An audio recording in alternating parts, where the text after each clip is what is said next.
Olá, boa noite.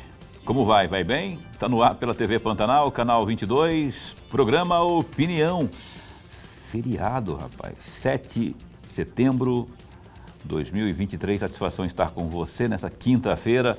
Programa Opinião, a gente, mesmo no feriado, trabalha e trabalha com muita vontade, não é? Para quê? Para levar a informação precisa, importante, muito importante até você. Não é? Muito bom ter você aqui na nossa companhia mais uma vez. E hoje, nesse 7 de setembro, a gente vai falar sobre o nosso Hemocentro. Tem muita coisa importante para falarmos aqui, não é? Afinal de contas, não é a primeira vez que a gente abre espaço, seja para a questão de doação de sangue, vamos falar sobre a medula. Aliás, rapaz, está chegando aí o Dia Mundial do Doador de Medula Óssea. Para falar sobre isso e muito mais, está a postos com a gente aqui, mais uma vez, a Giancarla Zanella, que é diretora-geral do MT Hemocentro.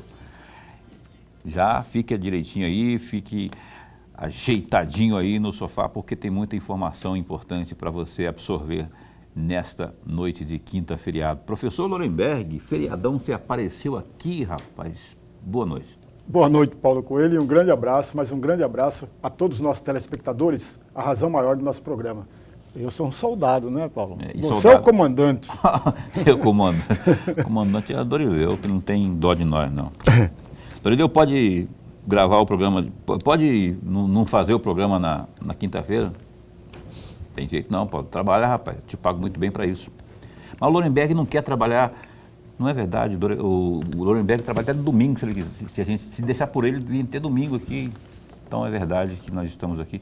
Agora, nada disso procede, porque na verdade a gente sempre faz questão de estar aqui. Se tivesse sábado, a gente viria também, né? Com certeza. Fazer o programa Opinião, porque a gente há mais de 3 anos e meio está aqui a postos, sempre trazendo informações, entrevistas, daquelas que você gosta e precisa absorver as informações, como é no caso de hoje. Então, quero agradecer a você que acompanha a Opinião, seja pelo canal 22 ou pelo www.gazetadigital.com.br e pela página no Facebook da TV Pantanal. Giancarla, muito bom tê-la aqui. Obrigado, diretora, por mais uma vez aceitar nosso convite. Pleno feriado, a senhora resolveu vir aqui ainda, não é possível um negócio desse. Achei que é só nós que tinha esse negócio, mas obrigado por ter aceito, né, o convite para falarmos de tão importante instituição que é MT Hemocentro. Eu falava agora há pouco, porque daqui a 10 dias, não é? Dia 17, estaremos comemorando aí, celebrando o Dia Mundial do Doador de Medula Óssea. Eu queria começar com esse assunto, porque é tão importante. E o que nós podemos dizer ao nosso telespectador sobre isso, a importância dessa doação? O que nosso telespectador precisa saber de tão importante em relação a esse dia? Então, primeiro, boa noite a todos, né? Muito bom estar aqui no programa de vocês. É sempre muito bom falar com vocês e com a população sobre a doação de sangue, sobre o transplante de medula óssea, como que procede, enfim.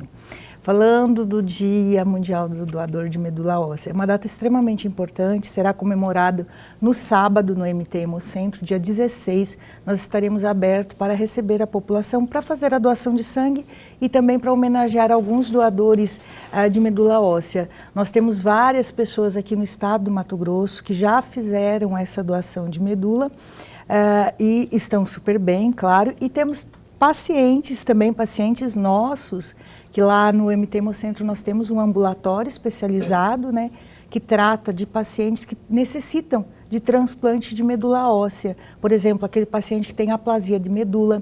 Em alguns casos também, quem tem doença falciforme, conforme a indicação, conforme o quadro clínico, ele pode também receber esse transplante de medula e a gente faz isso, esse cadastro ali no MT Hemocentro. É um cadastro muito simples, né, é bastante simples o cadastro, você vai com seus documentos pessoais, com foto, né, pode ser a nova carteira, né, a digital, carteira de habilitação digital também é aceito, você faz o cadastro e aí vai retirar somente 5 ml de sangue do seu braço, né, vai retirar 5 ml de sangue para fazer o que a gente chama o exame de HLA, que é o exame que vê o sequenciamento genético, certo? Então, esse exame é realizado e aí fica cadastrado no REDOME, que é o Cadastro, né, Nacional dos Doadores de Medula Óssea, fica cadastrado lá a sua sequência genética. Em dando compatibilidade com alguém, a gente vai estar entrando, nós do Hemocentro vamos estar entrando em contato com esse doador, né, possível doador, para que sejam feitos novos exames. Mais completos. Mais completos. Porque, por exemplo, eu mesmo sou cadastrada há 16 anos. Há 16 anos que eu sou cadastrada, eu nunca fui chamada. Onde eu me cadastrei não foi aqui em Cuiabá, foi em outro município. Então, eu tenho que atualizar meus dados, né, dizendo meu novo telefone, meu novo endereço. Para quê? Para que se me chamem agora para fazer essa doação, o pessoal do Hemocentro consiga realmente entrar em contato. Então isso é muito importante a gente frisar para as pessoas que já têm o cadastro ou que vão se cadastrar, que sempre que mudarem de endereço ou mudar o telefone, que pegue e faça a alteração lá no próprio site do REDOME, você consegue fazer isso. Mato Grosso tem mais doador ou quando recebe é o quê?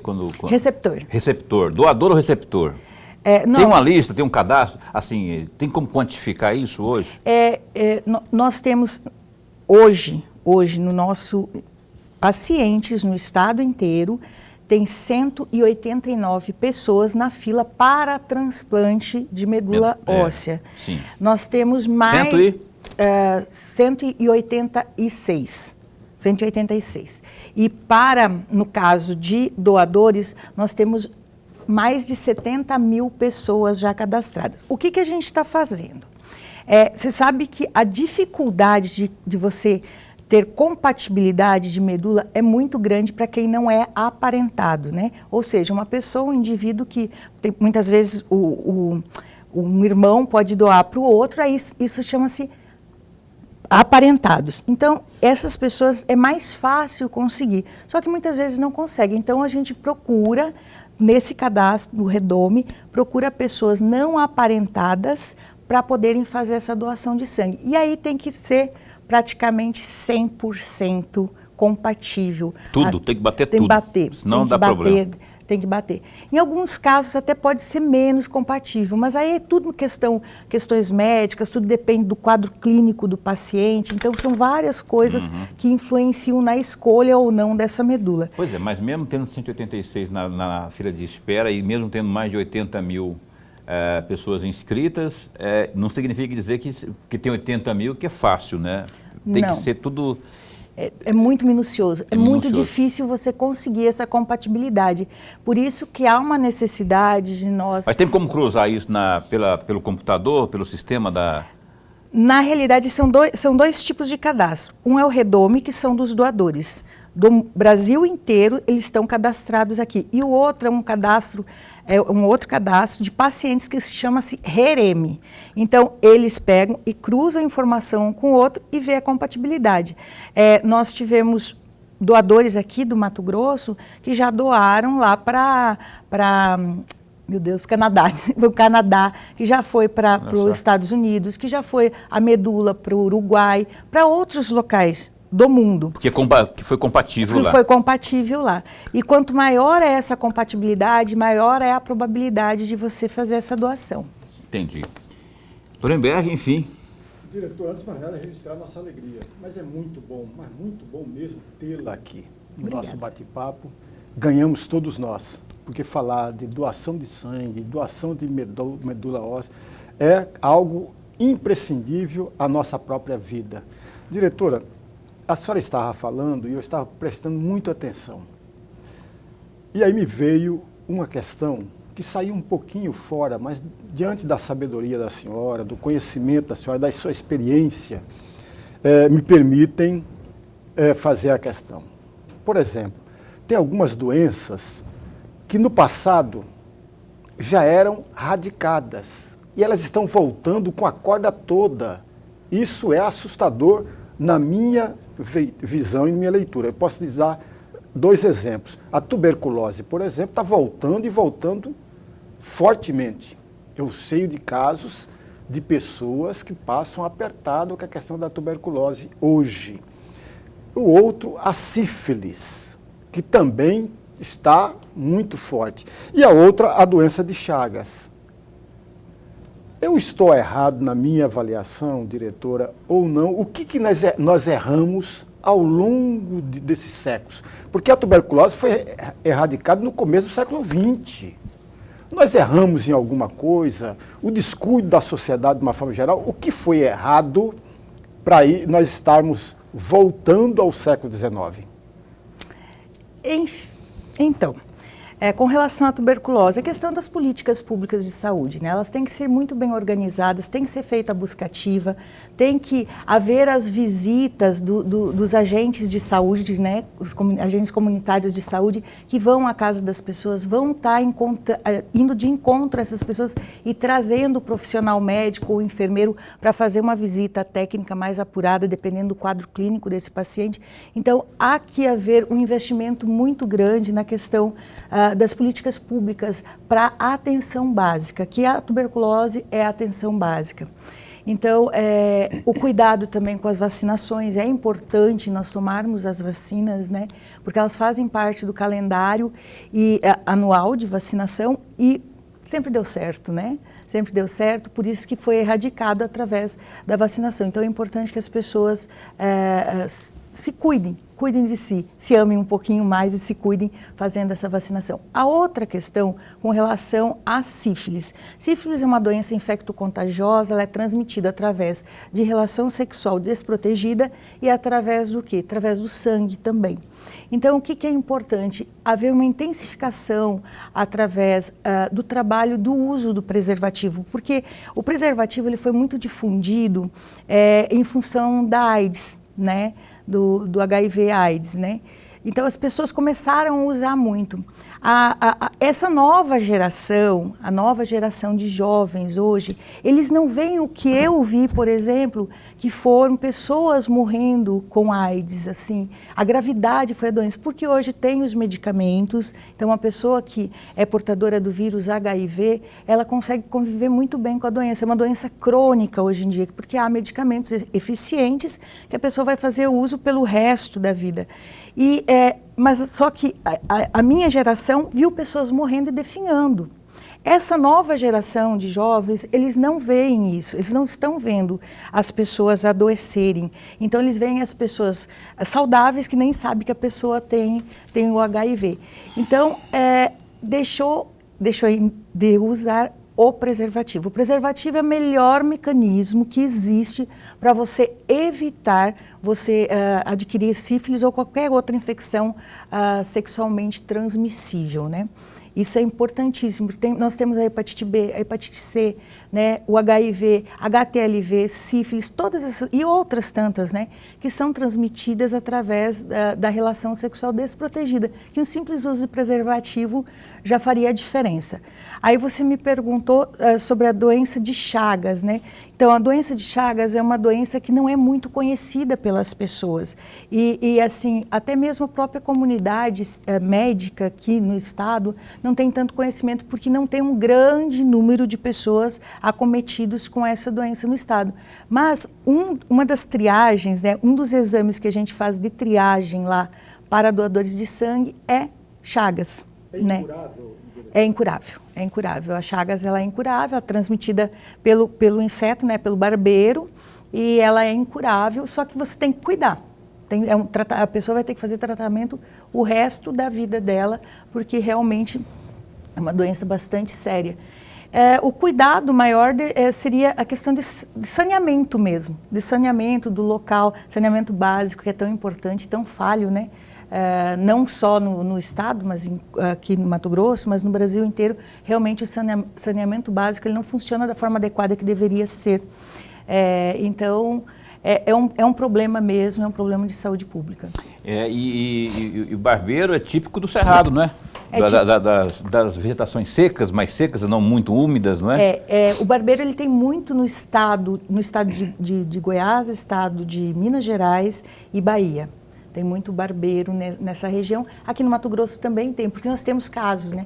Mas a grande maioria veio, a grande maioria não, pelo menos antigamente eram pessoas que vieram de fora do estado já com a doença. Mas existem pessoas que se infectaram aqui no nosso estado. Ela é sim. contagiosa? Não é né? contagiosa, somente através de transfusão sanguínea, por isso que é um dos exames que nós fazemos. Procede aquela história de que de você tomar os cuidados quando for calçar um sapato, para ver se não tem ali dentro ali, se não tem algum barbeiro escondido, ou quando você viaja, passa o fim de semana fora, e quando você chega, que você deva trocar a roupa da cama para evitar de que porventura ali tem algum tipo de inseto escondido?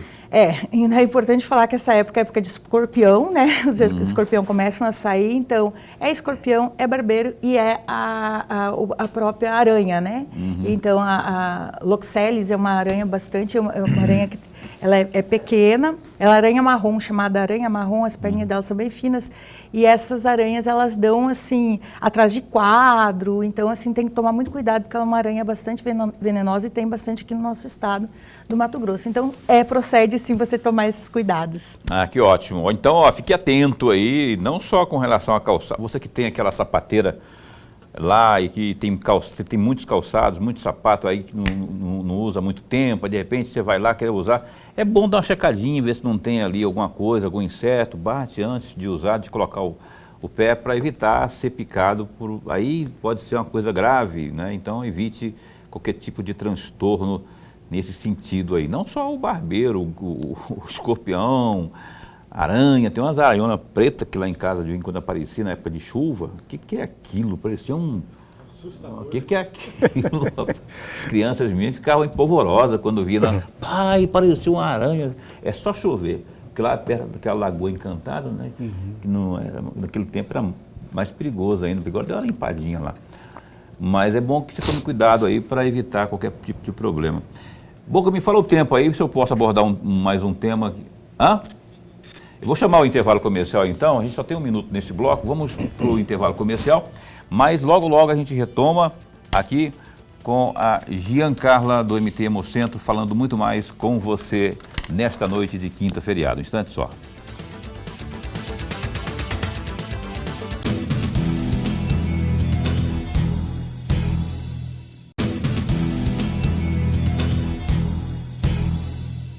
De volta com o programa Opinião nesta noite de quinta-feira. Como vão as coisas por aí? Eu espero que você esteja bem. Espero que se você tenha ido, se você foi realmente lá fazer algum tipo de manifestação, que as coisas tenham sido tranquilas, não é? E que a sua consciência esteja bem tranquila também nesse 7 de setembro.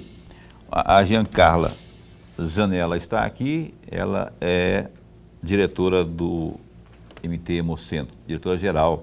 Falávamos no bloco anterior sobre alguns assuntos, dentre eles o assunto inicial, que foi justamente o Dia Mundial do Doador de Medula Óssea, que será comemorado daqui a 10 dias, né, dia 17 de setembro. E vamos retomar já esse assunto, mas eu quero chamar o Lorenberg para abrir o bloco de perguntas. Por favor, professor. Diretora, agora muito recentemente, um ônibus do Hemocentro itinerário esteve em Nobres para coletar, para avaliação, para coletar sangues. A senhora pode fazer uma rápida avaliação a respeito deste movimento, desse evento, melhor dizendo, porque me chama muito a atenção e é importante, né? É importante que se faça isso. Então, o município de Nobres, ele é parceiro nosso já há muito tempo. Então, não foi a primeira vez que fomos lá e sempre são coletas muito bem sucedidas. A gente vai ou com ônibus, com uma de nossas unidades móveis, a gente vai lá no município de Nobres e é sempre muito bom. Há uma coleta muito grande, há uma mobilização de pessoas. Porque o que a gente quer, né, quando a gente tem essas unidades móveis? É facilitar a acessibilidade do doador de sangue, porque em Nobres não tem uma unidade de coleta. E o município, ele não é um município muito grande que contemple ter uma unidade de coleta. Então, nós vamos regularmente a esses municípios, não só Nobres, nós tivemos a semana passada, estivemos em Comodoro, também foi fantástica a coleta no município de Comodoro. Então, a gente vai dar acessibilidade às pessoas daquela região, daquele município, para fazerem a doação de sangue. O município de Brasnorte, nós fomos no começo do ano e fomos neste mês passado, agora o mês de agosto, fomos a Brasnorte, também foi fantástico. Então, assim, quando você vai até onde a população está, você tem a resposta, você tem o retorno e muitas pessoas fazem a doação. E isso vai aumentar o quê? Os nossos doadores fidelizados, que isso é muito importante, nós termos aqueles doadores que são doadores regulares, que a gente possa ir 2 a 3 vezes naquele município ao ano e essas pessoas possam fazer a sua doação de forma regular. Isso é muito importante, nós termos a fidelização do doador de sangue, tanto, claro, no interior quanto aqui na capital, né, na Baixada Cuiabana. Então, essas ações são realmente para interiorizar, para que as pessoas participem e nossos estoques de sangue sejam mantidos através desse gesto de amor ao próximo que as pessoas fazem no estado inteiro.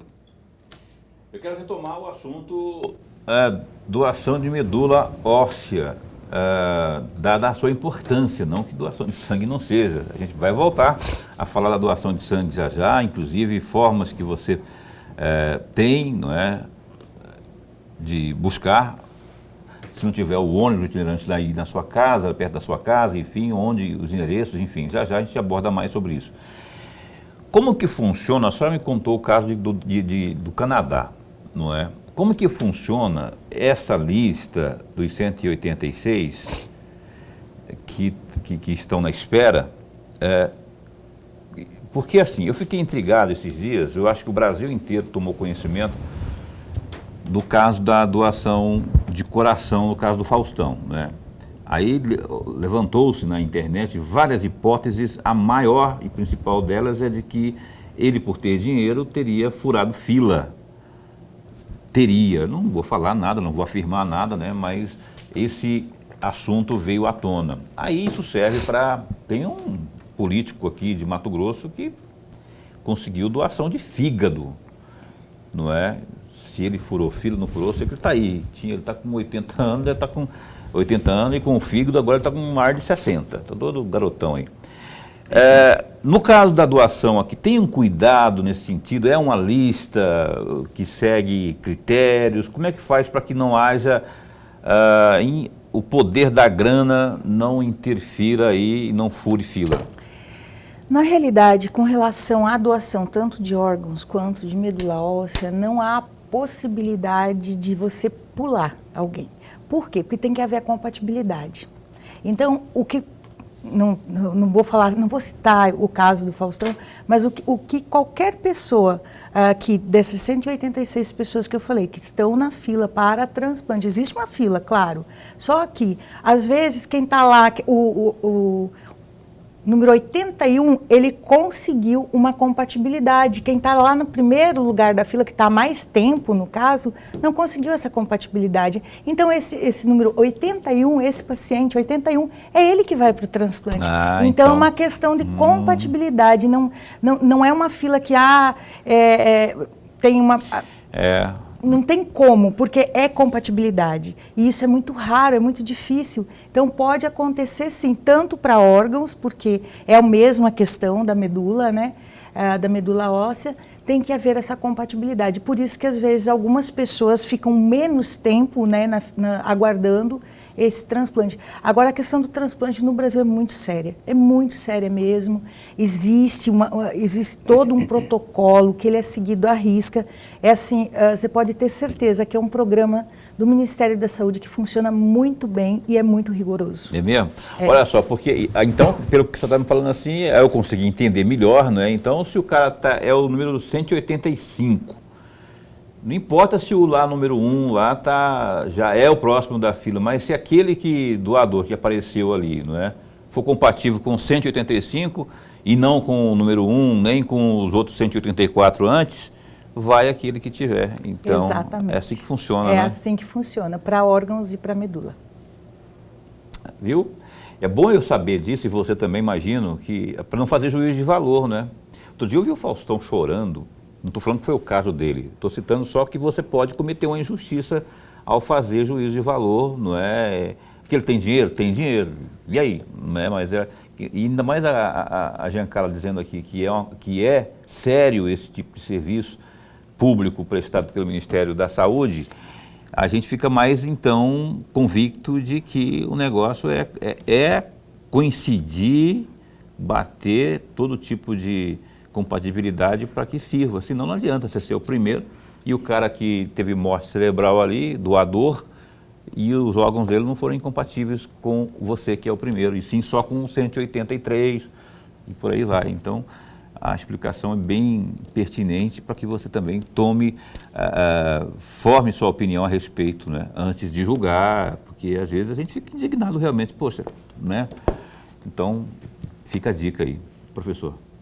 Diretor, me perdoe, porque eu vou insistir exatamente nesse ponto, não por eu ser impertinente, ao contrário, a questão que o Paulo levantou é pertinente e é oportuna, porque muitas pessoas, de fato, usaram as redes sociais para fazer uma série de ilações, uma série de coisas, e, portanto, me perdoe, eu insisti exatamente nessa tecla.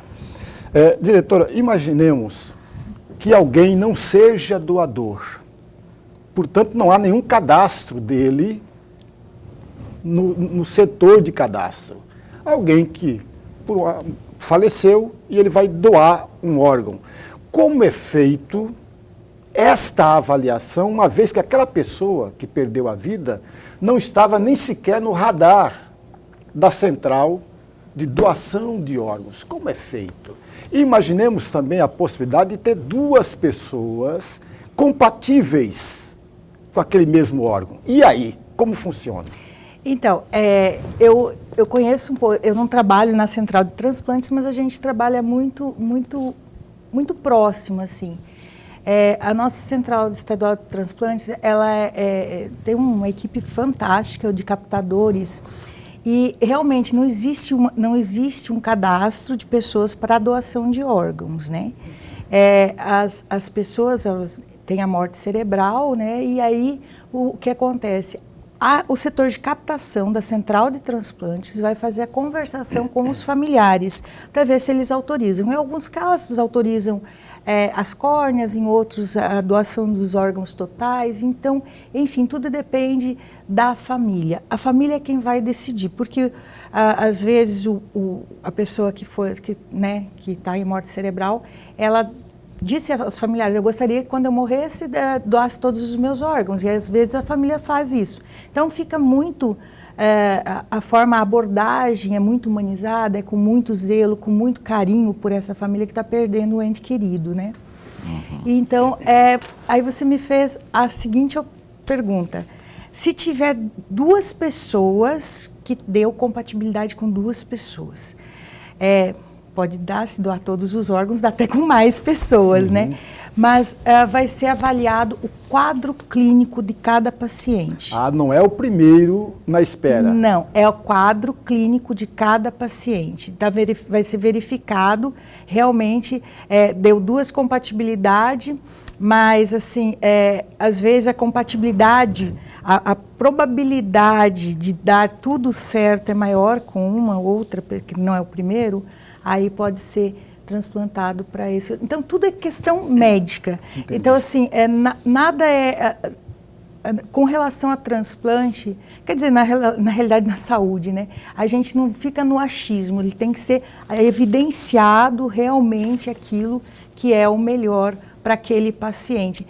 Por exemplo, uma pessoa que tem problema de fígado, de repente ela está tomando algum tipo de medicamento que precisa de um transplante, que naquele momento vai impedir ela de receber esse fígado que poderia ser dela. Vai ir para outro paciente que está o quadro clínico dele está melhor, ele vai suportar melhor esse transplante com menor risco de repente, algum tipo de rejeição, alguma coisa assim. Mas veja bem, eu não sou especialista nessa área, né? Sim. Então, assim, eu leio bastante, mas eu não sou especialista nessa área. Então, vou falar de uma área que o senhor é especialista, assim.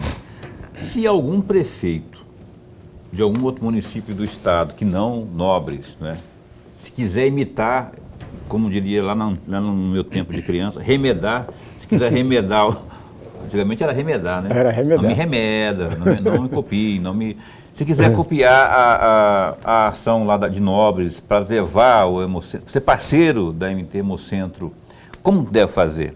Só entrar em contato conosco. Vai entrar, vai fazer a solicitação via e-mail mesmo, ou se quiser ligar para nós ali, para a instituição, entrou em contato com a gente, nós vamos verificar nossa agenda, né, porque nós temos 3 unidades móveis, né, que podem estar se deslocando às vezes a gente está na região sul e a outra unidade está na região norte, assim sucessivamente. Então pode estar entrando em contato com a gente, ali na tela está o telefone, também está o nosso e-mail, né? Que vocês podem estar fazendo o contato e nós vamos até vocês, né? Isso também serve para prefeitura, serve para empresas, grandes empresas. Aqui no Distrito Industrial tem umas indústrias enormes ali. Se o cara quiser levar lá para o seu hall de funcionários, ele pode também entrar em contato. Nós vamos. Já fomos várias vezes ali no industriário e sempre são coletas muito boas. Então as pessoas que querem que a nossa equipe vá até a empresa, pode estar entrando em contato conosco que nós vamos. Esses dias atrás nós estávamos no aeroporto, ali em Várzea Grande, né, que nós temos ali uma grande parceria também com o pessoal do aeroporto para fazer doações. Lorenberg?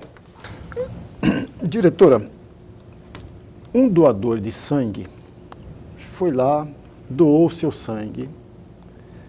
O Hemocentro faz os exames todos naquele sangue, ainda que ele esteja cadastrado como doador. E imaginemos também uma outra hipótese, que ao fazer os exames, identificou-se 2 ou 3 doenças. O resultado desses exames é mostrado, o doador é chamado para fazer uma autoavaliação daqueles exames ou não?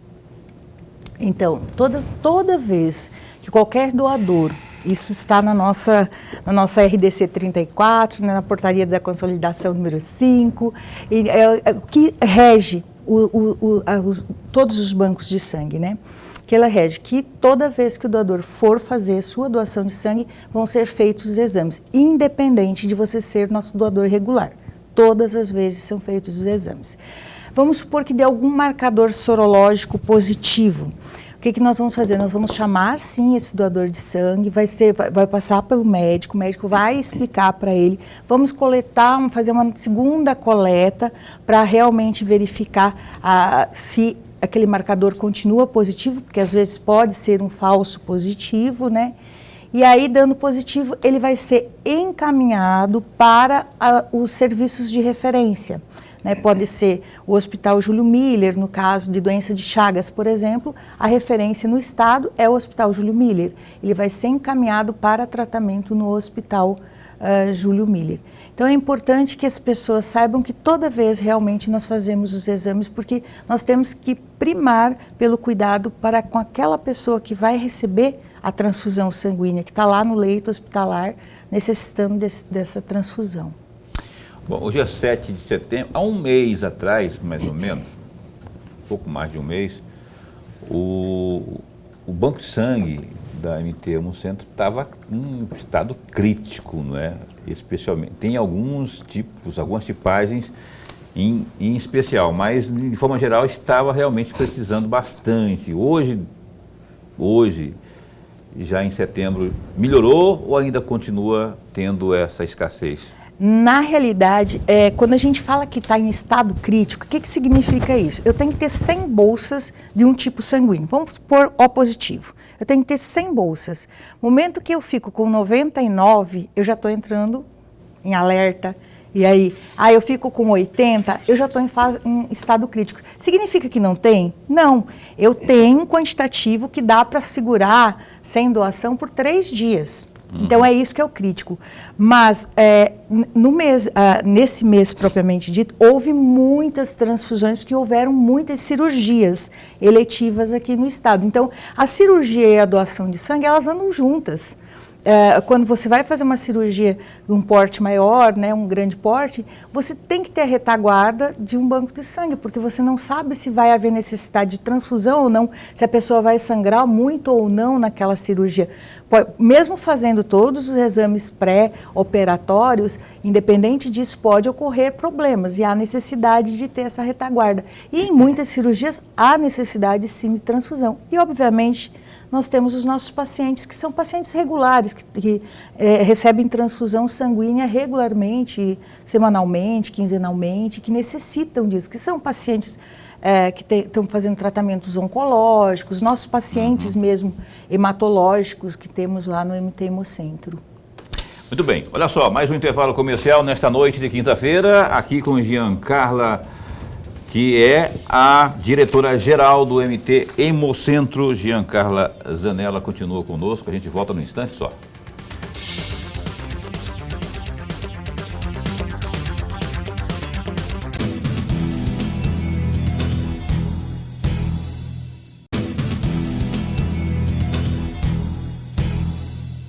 Muito bem, de volta aqui com o programa Opinião, terceiro e último bloco da entrevista desta noite, que é com a Giancarla Zanella, diretora-geral do MT Hemocentro.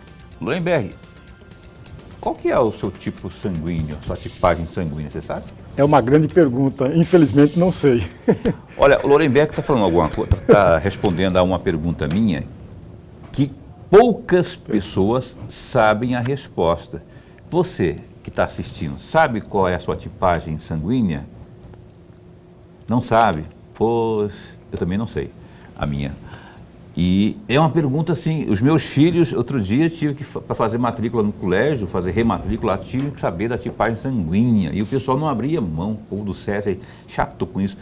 Então, e chega uma hora, é bom você ter, saber, né, a sua tipagem sanguínea, que você pode salvar a vida, inclusive, em relação a alguém que esteja precisando. Eu lembro quando eu era criança, jovem, adolescente, lá em Barra do Garças, olha as minhas histórias aqui. Tinha um cara lá que tinha um carro de som, que fazia serviço de alto-falante, né, aquelas coisas de propaganda na rua, no carro dele. Chamava Baiano Doido, o apelido dele, né? Baiano Doido, conhecido. Não era doido não, só o apelido que era Baiano Doido. E tinha um carro de som. De vez em quando, de noite, ou até de madrugada, ele saía na rua, ligava o carro. Atenção! Urgente, precisa-se de sangue O positivo, lá, né, eu falava o tipo do sangue lá, no hospital tal, está precisando com urgência. Se você tem, por favor, procure, é um serviço público, é um serviço de utilidade pública que está prestando, né? Se eu soubesse a minha tipagem e se batesse, né, se fosse compatível, seria eu o cara que poderia ir lá ajudar alguém, né? E eu fiz toda essa introdução aqui para perguntar sobre isso, Giancarla, como as pessoas devem fazer, porque eu imagino que é grande o número de pessoas que não sabem. Se for aqui na técnica que perguntar para o pessoal, que ninguém sabe também a tipagem sanguínea. Como que as pessoas devem fazer? Existe uma forma fácil de saber? Então, eu sou doadora de sangue, eu sei minha tipagem sanguínea, minha tipagem sanguínea é O positivo. Então, é uma forma de você saber, claro, também fazendo o exame laboratorial, né? Para saber a sua tipagem sanguínea. É importante, sim, você saber o teu tipo sanguíneo e saber que você pode ajudar alguém. E, realmente, a grande maioria das pessoas não sabe seu tipo sanguíneo. Até porque no Brasil, né, nós não temos o quantitativo de pessoas fazendo a doação de sangue que seria necessária realmente para atender toda a demanda que precisamos. Nós precisaríamos ter mais de 3 milhões de pessoas, né, 3% da população brasileira, melhor dizendo, doando sangue, e nós temos de 3% a 5%, é o ideal, segundo o Ministério, a Organização Mundial de Saúde, desculpem. E no Brasil nós temos 1,9% da população abaixo, que faz a doação, bem abaixo. Então nosso trabalho é de formiguinha, a gente vai sensibilizando. Por que não há um mutirão sobre isso aí, para fazer assim? Eu sei que nos postinhos de saúde, aí no seu bairro, alguns, né, pelo menos, eles fazem, né, essa coleta aí, mas por que não se promove um mutirão justamente para isso, eu imagino, deveria alavancaria, não é, esse número no estoque de doadores. Então, nós até já tivemos trabalho aqui em unidades básicas de saúde da família, que nós fomos com a nossa unidade móvel para fazer coleta de sangue da população daquela região. E nós trabalhamos junto, né, com o pessoal, com as agentes comunitárias de saúde, para que elas chamassem a população e falassem, nós estamos lá com a unidade do Hemocentro fazendo a coleta aqui. Esse é um trabalho bem importante e que ele deixou de ser feito realmente à época da pandemia, que vai ser retomado aos poucos, nós voltarmos a fazer esse tipo de trabalho no município de Cuiabá, município de Várzea Grande. Pois é, eu defendo nesse caso específico, defendo que se faça um mutirão para descobrir. Você que não sabe qual a sua tipagem sanguínea, então vai ter um mutirão tal dia, em tal lugar, então vá lá e aí a pessoa acaba... Porque eu tenho certeza absoluta, a maioria esmaga. E eu acho que a pessoa, sabendo qual é o seu tipo sanguíneo, ele vai ter consciência na hora que precisarem. Hospital tal, está precisando. Eu mesmo, se eu tiver. Porque além de você saber qual que é a sua tipagem sanguínea, não basta saber, você vai ter que saber se seu sangue está bom, está saudável, né? Mas já é um bom passo você saber que a sua tipagem sanguínea é... Agora sim, eu tenho tanta pergunta para fazer aqui, mas eu preciso recapitular aqui algo que ficou para trás, que a senhora não acabou não falando, que são os critérios, né, Lorenberg? Os critérios. Tanto para medula, para o doador de medula, como para o doador de sangue. Então, o doador de medula, ele tem que ter entre 18 e 35 anos de idade, na realidade 34 anos e 11 meses, tá? Para fazer a doação de medula, tem que estar bem de saúde, ir munido também de documento oficial com foto e não ter tido câncer ou algumas doenças. O cara que teve assim. Covid? Não tem problema, pode fazer. Pode? Tranquilamente, pode fazer o cadastro para doar medula óssea. O cara que teve ou tem anemia? A anemia em si, ela não vai influenciar com relação ao cadastro de medula óssea, ela vai influenciar no caso da pessoa que que vai doar sangue, essa influencia, não poderia fazer a doação de sangue. Uhum. Mas de medula o cadastro, porque a anemia, ela normalmente, né, as anemias, elas são tratáveis e são melhoradas, né, ferro priva, então é só fazer a reposição de ferro e a pessoa fica bem. Para doar sangue, os critérios? Para doação de sangue, você tem que estar bem de saúde. Se esteve gripado ou resfriado, aguardar 14 dias para só depois fazer a doação de sangue. A idade, né, é de 16 a 69 anos. Importante dizer que 16 e 17 anos, no nosso próprio site lá, onde faz o agendamento, né, tem um link para agendamento de doação de sangue. Você pode entrar na página da Secretaria de Estado de Saúde, lá tem assim, agende sua doação. Você clica lá e você vai entrar diretamente no link de agendamento, né, no site de agendamento, e ali ela vai ter os critérios, né, vai ter os critérios te dizendo se você pode fazer a doação ou não, e também vai ter um formulário para preencher que o pai e a mãe assinam, ou outro responsável legal assina, e o jovem pode fazer a doação de sangue com a assinatura dos pais, né, com a autorização deles. E outra coisa, tem que pesar mais, tem que ser 51 quilos acima, tá? Jamais, nunca vá em jejum doar sangue, sempre tem que ir alimentado. É diferente de laboratório que tem que normal, ir em jejum, né? Que tem que ir em jejum. Você vá alimentado, se for após o horário de almoço, evite só comida muito gordurosa no horário do almoço e aguarde 1 hora aproximadamente para só então ir fazer a doação de sangue. Esses são os cuidados básicos, né, mais comuns. E aí, claro que tem outros impedimentos para a doação de sangue, mas isso daí é na entrevista que faz lá com o profissional enfermeiro, que vai fazer sua triagem clínica, vai fazer várias perguntas de ordem pessoal para você, para saber dos seus hábitos de vida. Bacana, interessante isso aí, né?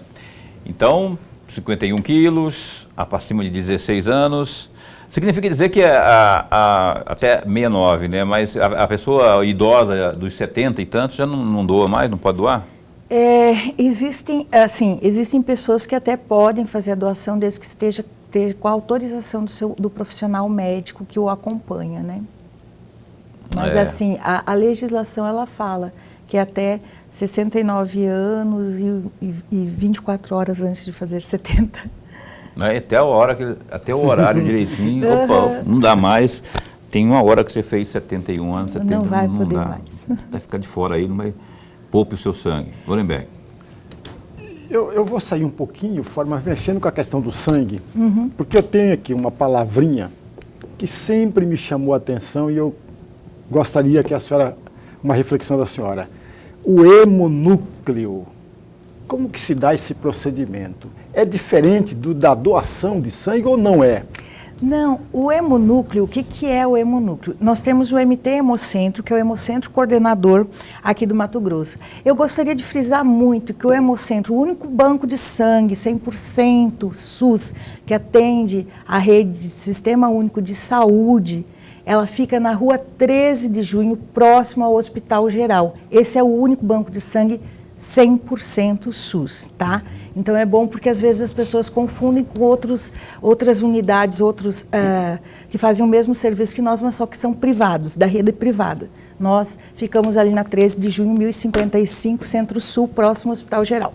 Antiga, né? É antiga. O que é um hemonúcleo? Nós temos o MT Hemocentro, Hemocentro coordenador, aí nós temos as unidades de coleta e transfusão, que são nós temos 14 unidades no interior do estado do Mato Grosso que fazem a coleta desse sangue e o processamento. O que é o processamento? É separar aquela bolsa de sangue em plasma, em plaqueta, em concentrado de hemácia, que é a parte vermelha. Que é aquilo que a gente fala, uma bolsa salva até 4 vidas, porque a gente consegue separar em 4 hemocomponentes diferentes. Então, aí nós temos as agências transfusionais, que elas ficam dentro de hospitais, né, de hospitais que façam muitas cirurgias, enfim, que elas fazem só o quê? Elas só fazem as provas pré-transfusionais para ver a compatibilidade desse sangue doado com aquela pessoa que vai receber a transfusão sanguínea.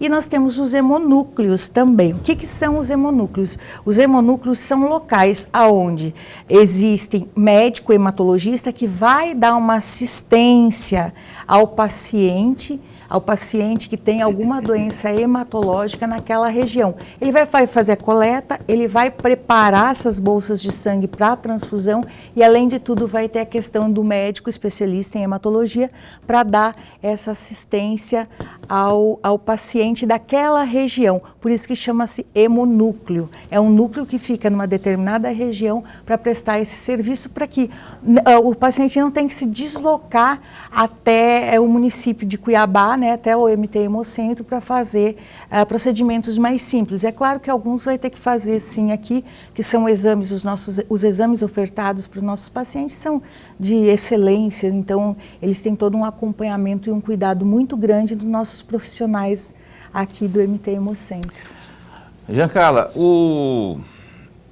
há ocasiões em que o MT Hemocentro tenha que jogar fora bolsas de sangue por algum tipo de irregularidade. Eu já até noticiei isso, mas eu não lembro que ocasião específica que tinha combinado aquele ato lá de jogar, de dispensar, né? Porque não servia mais, ou você estava vencido. Tem como vencer? Porque eu sei que ele é bem acondicionado, tem todo os aparelhos e tudo. Sim. Existe todo um cuidado e quando a gente fala em coleta de sangue, a gente trabalha em cima de indicadores. A gente percebe muito como que está o nosso estoque. Por quê? Porque o sangue ele tem um prazo de validade. A plaqueta ela tem uma validade de 5 dias somente. O concentrado de hemácias, que é a parte vermelha do sangue, ela tem um prazo de validade de 35 dias. O plasma e o crio precipitado têm validade de 1 ano, porque eles ficam congelados, esses são congelados. Então, quando que a gente despreza, né, esse hemocomponente? Quando dá um marcador sorológico positivo, quando no momento em que foi feito o manuseio desse sangue, percebe-se que tem alguma coisa diferente. Por exemplo, se estiver muito lipêmico, muito gorduroso o sangue, não vai conseguir, às vezes, fazer o exame. Se a gente não conseguir fazer os exames, esse sangue não vai ser utilizado, ele vai ser desprezado. Então, são essas as formas. A perda que a gente tem por validade é muito pequena. É muito pequena mesmo, porque a gente tem todo um cuidado, inclusive no processo das ações para fazer a coleta. E, obviamente, o nosso estado, agora vamos voltar para o que está acontecendo no nosso estado. Estão aumentando o número de leitos hospitalares em todo o estado, aumentando o número de cirurgias, né, em todo o estado. Então, há uma necessidade maior de volume de sangue, por isso que nós estamos sempre correndo atrás. Então, quando a gente vê crítico, não significa que a gente não tem, significa que a gente precisa deixar aquele estoque básico para manter com segurança todas essas cirurgias no estado inteiro. Tudo bem, eu tenho que encerrar o programa aqui. Antes, ontem, dia 6 de setembro, encerrou aí uma parceria que MT Hemocentro firmou com a FEComércio, Federação do Comércio do Estado de Mato Grosso, que é presidida pelo meu amigo José Venceslau Júnior, o Júnior da Verdão. Só tem como fazer um balanço desse trabalho que foi desenvolvido? Então, é pelo 3º ano que a gente tem essa parceria com a FEComércio, sempre é uma ação exitosa, muito boa mesmo. As pessoas procuram e vão. Nós estávamos lá no Sesc Arsenal, né, no estacionamento, com a nossa unidade móvel, e as pessoas compareceram, sim, e sempre é um êxito a campanha com a FEComércio, que é um parceiro fantástico. Isso aí. Olha só, o papo está muito bom. Gostaria mesmo de continuar aqui esse bate-papo, mas a gente tem que encerrar o programa, que é horário de rede. Mesmo no feriado, a gente tem que respeitar, sob pena de degola aqui. Se a gente não respeitar, você sabe o que acontece, não é? Giancarlo Zanella, muito bom tê-lo aqui. Obrigado, viu, por ter vindo ao programa Opinião. Agradeço de verdade. Esse espaço continua a postos para bem informar, trazer aqui essas informações preciosas ao nosso telespectador. Eu que agradeço sempre a oportunidade de estar conversando com vocês, com o telespectador, porque é sempre importante a gente estar falando e lembrando que o gesto de doar sangue salva vidas realmente, e isso não é um clichê. Salva vidas e doador de medula óssea também, viu? Fique atento aí, de repente você pode procurar mais informações ali na 13 de junho. 1055. 1055. Isso. É que fica a nossa, aí ó, você vê o site, inclusive, as informações constam aí do site do MT Hemocentro, tudo direitinho, organizadinho ali. Vá lá, salve vidas, faça com que a esperança brote no seu semelhante aí, a empatia, se colocar no lugar do outro. Dorenberg, até amanhã. Amanhã a gente entrevista, sabe quem? Tá marcadinho aqui, ó. Marcela não deixa passar em branco. O Rogério França Martins, o Rogerinho, não é? É Rogerinho Dakar, que é vereador por Várzea Grande. Rogerinho Dakar, do PSDB, ao vivo às 7h30 da noite dessa sexta-feira aqui com a gente. Até lá, se cuida, fica bem, fica com Deus também.